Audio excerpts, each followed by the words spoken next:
Who's ready for spooky story time? Here are some urban and not so urban legends most Arizonians have heard during their time here. A few are comical in nature, but keep listening for the more frightening tales that take place in the rural areas of the state. You may want to keep a flashlight with you on your next camping trip, just in case.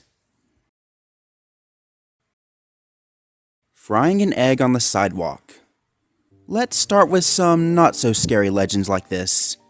Frying an egg on the sidewalk is actually more of an idiom due to the extreme heat felt in most areas of the state, but some people make attempts to see if this is actually true. The result so far? Theoretically, you could cook an egg on the sidewalk or asphalt, but don't expect it to fry quickly like your morning eggs.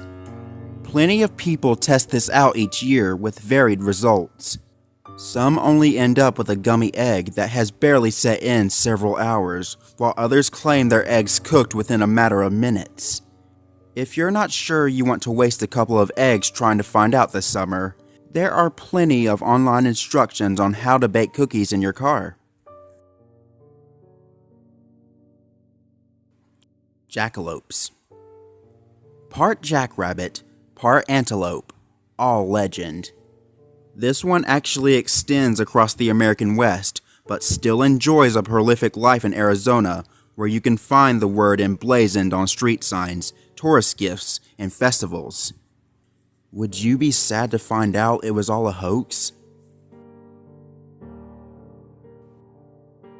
Pancho Villa rode his horse up the steps of the Gadsden Hotel in Douglas. The horse damaged the grand marble staircase, right? This one is a nice blurring of history and Wild West legend, but most folks will say this couldn't be true. The Gadsden Hotel was around during the Mexican Revolutionary's lifetime, and Pancho Villa allegedly threatened to invade Douglas after losing the Second Battle of Agua Prieta. However, Villa never went through on that particular threat, although his troops did attack a few towns in New Mexico, and the Gadsden Hotel we see was actually rebuilt after a 1929 fire, 6 years after Villa's death. Do you think he had time to ride his horse up a marble staircase? The Lost Dutchman's Gold Mine. So many down on their luck, folks have been tempted to spend a few days in the Superstition Mountains to see if they can locate the fabled Lost Dutchman's Gold Mine. Does it actually exist? The Dutchman, Jacob Waltz, does seem to have been a real person, but whether the mine exists and the legitimacy of any existing maps to the alleged location are under scrutiny. At least a half dozen people since the 1930s have died attempting to locate the mine, making it a deadly venture. The trail will take you around the Lost Dutchman State Park, but not to the mine. No map actually exists. The Muggian Monster. One legend of the Muggian Monster happened during the 90s.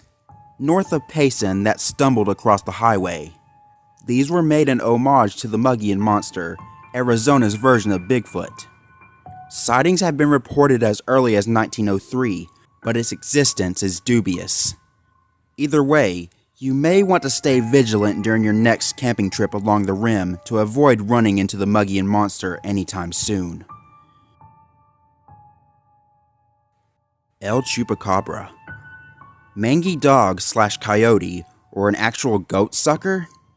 If you are from any part of the Southwest, you may have heard something about this strange creature, and probably multiple descriptions of what it looks like, ranging from an alien creature to possessing a more dog-like appearance. Whether or not it exists, this is another good reason to keep your small pets indoors at night. La Ilona.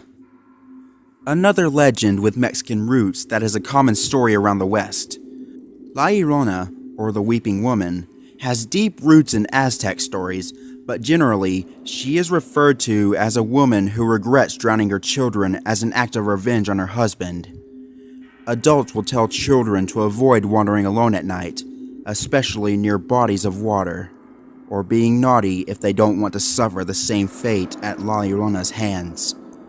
If you are a man, It wouldn't hurt to avoid these two, unless you want to chance being mistaken for her cheating husband.